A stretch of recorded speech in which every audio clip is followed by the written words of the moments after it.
Welcome back to the news at 10. The unavailability of prepaid meters in Ijesha area of Surulere, Lagos remains a source of worry to residents. A follow-up on an eyewitness photo sent to our portal reveals the extent of drawback this has brought on them. The residents in a protest called on the management of Eco Electricity Distribution Company to look into issues bordering on estimated billings and poor power supply, amongst others.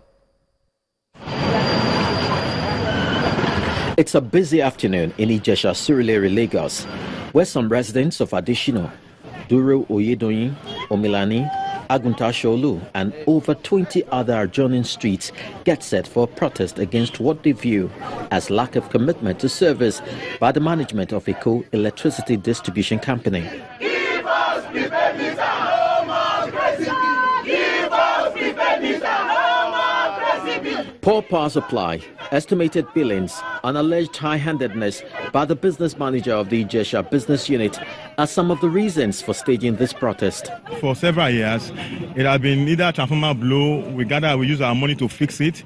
It has been whether something happens some locations and they ask us to pay for it. And after it was privatized, we believe now it's a private organization. And for a responsible private organization, we expect that they should do a survey, know what are the challenges, what are the problems. But rather than doing that, what they started doing was giving us crazy bill. The plight is compounded by the latest bill sent to them for the month of December, a period they claim they barely had supplies. I want to go back to the time of the festive period. You find out that there was no light at all. Everybody, every child, every mother, every pregnant woman went through that heat period without light. And unfortunately, you came January, you brought bill, crazy bill again, and you give people ultimatum of 2 days to go and pay up. They should meter each house. They should give us prepaid meter. We are willing to have it.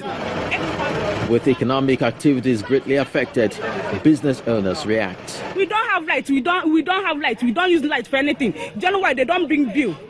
We no use light for December. I know say market for December. I know say for January. Still they bring bill. The day when they will come cut light, they will carry police come cut light. Have you done for Nigeria? I be police they work with NEPA. Everybody have their own office now, but police and NEPA they work the same time now. Armed with our findings, we visited the Marina headquarters of Eco Electricity Distribution Company, where the managing director appealed for calm, with a promise to set up a meeting that will look into the plight of these residents. We are ready, to hear them out. In fact, as a matter of fact, I'm going to get our team to have a town hall meeting, with the Ijesha people, so that most of these issues we can discuss, and we will let them know what the challenges that we are facing are, and what we are doing to overcome the challenges. Currently, the Eco Electricity Distribution Company services over 480,000 consumers, with less than 100,000 already provided with prepaid meters. A shortfall of about 400,000 is being bridged with a rollout of another 200,000 smart meters. Whatever would be required to reach out to all others must be viewed as a matter of urgent public importance. If you scatter it for free, it will spoil. Chris Illems, Channels Television News. Up north, residents of Maraba community, a community along the Federal Capital Territory and Nasarawa State, have appealed to the government to solve the water challenge in the area to save hundreds of families from contagious diseases. Speaking to Channels Television, residents in Tudunwada community say that while some have been forced to rely on a polluted stream in the area to get water, they're concerned that butchers from the popular abattoir in Maraba also use the same stream to wash meat for sale. Our correspondent, Gloria Omezoke, reports.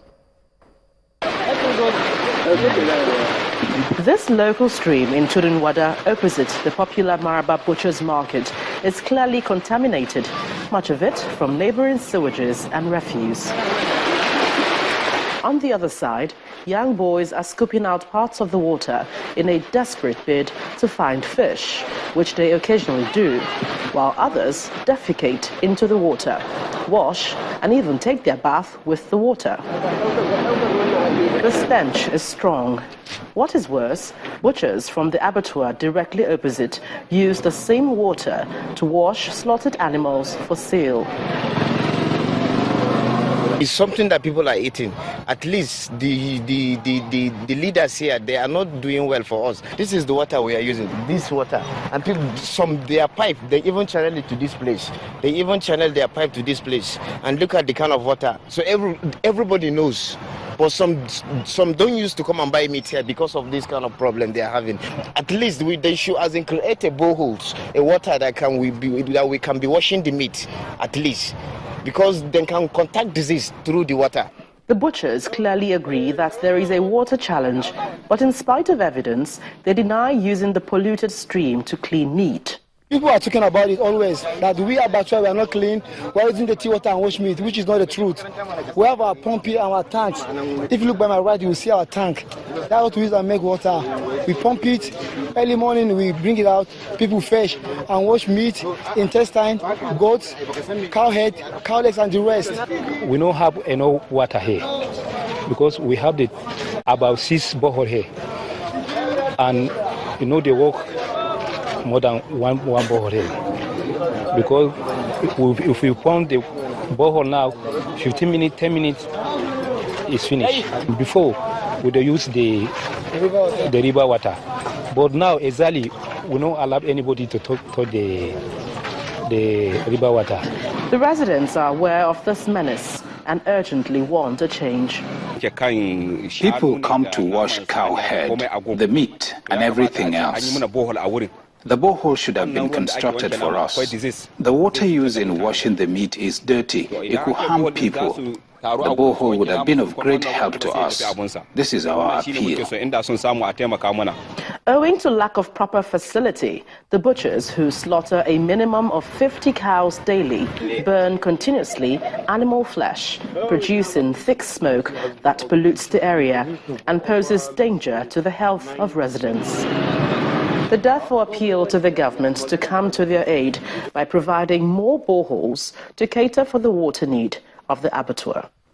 Gloria Umezuke, Channels Television News. The Adire trade, popular in Abeokuta, the Ogun State capital in southwest Nigeria, if fully tapped into, could just be one of the ways out of the current economic recession, as its exportation will boost export trade. But producers of the products are lamenting the dearth of support from private and public sectors to boost production.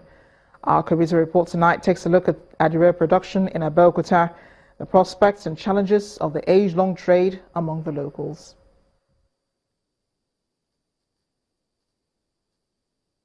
Etisola, now you're talking.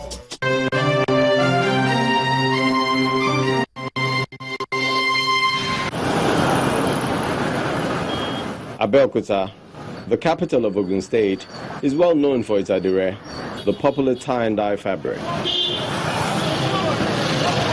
Virtually all stores in the metropolis is adorned with it.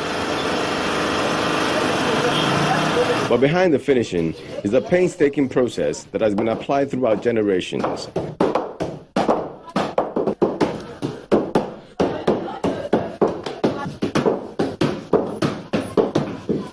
But producers say now needs urgent upgrade.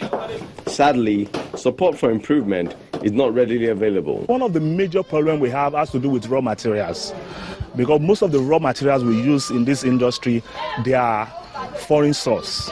They are not locally made. We have to be very honest with ourselves. Most of the textile companies we have in Nigeria are not functioning to the accurate, so that for us to get what we need, like in case you are doing a batik design now, you will need a cotton, 100% cotton.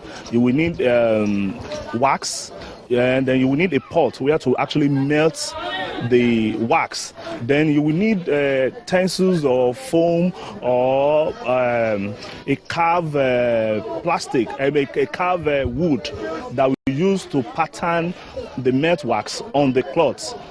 And before you even go to the process of dyeing. Craftsmen and women use up a lot of energy and time, a situation that could be less burdensome with the support of industrial technology. Because although the craft employs thousands of people, there's a lot more demand than the present supply provides. There's over 10 million people who provide cloth for 170 million. It doesn't work. So it's the kind of business that can generate enough potentials for this country in terms of growth in employment, growth economically, name it. But you really need to enhance the potential for you to be able to achieve that success. One thing that is certain is this. If fully tapped into, Adire has the potential for export to improve foreign earnings of the state and country. So what does the government have mapped out? Most of them are being exported out of this country informally. But now we need to formalize it, and that's what I'm trying to do now, to encourage. So that's why we are bringing them down in form of cluster, so that we can even be able to itemize and say, oh, this volume of Adire materials, tie and dye, have been exported out of this country. So we are going to look at that. Culture and tradition is something the government must promote, because nothing sells better than identity.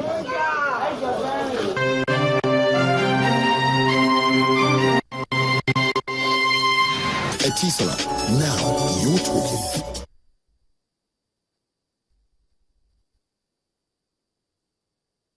And now to the arts. Delta Bush Refineries and Other Stories is an exhibition by award-winning photographer Akintunde Akinleye that focuses on the behind-the-scenes of the oil-rich yet poor region of the Niger Delta. Art Review tonight takes a look at how the artist frames issues of the South-South.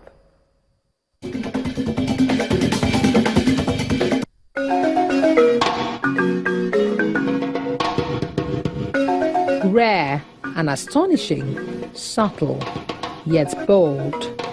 These words come to mind when one walks into this room to have an encounter with these pictures.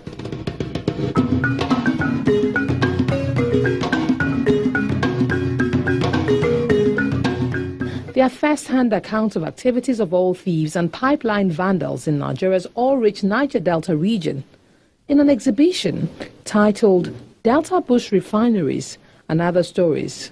It's about the alternative refineries, that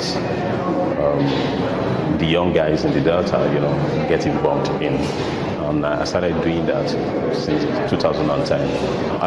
I divide this story into 4-5 sub-themes. You have politics of oil, looking at how, government, is affecting the story. And that was why I said the other stories, because initially people thought people who engage, or those young men from the Delta who engage in so-called illegal bunkering, oil bunkering, are actually thieves. But I want the society to look at them from another angle. Why did they go into it in the first place? What pushed them into it? These are some of the questions I really want to ask with this photograph. Unlike the brush and the canvas, which are perfected with each stroke, Akinyele finds his moments of magic with each shot taken. Each posture tells a different story, reflects a different time, and shares its own unique experience. Vanishing wetland is about the pollution, where the pollution is also from the guys who engage in illegal bunkering, but also much more from, systemic failure. Then I'm also looking at what I call the basket metaphor. The basket metaphor, it's about, how oil wealth in Nigeria is being wasted on political frivolities. And this is what I intend to do with these photographs. While we see our world through the lenses of his camera, we notice the bare feet, the inseparable mixture of oil and sweat, as safety procedures and caution are thrown into the polluted wind. Beyond the horizon of investigative journalism, there appears to be an urgent need to resolve this crisis, to prevent this growing trend of trading the region's future for a few gallons of crudely refined products.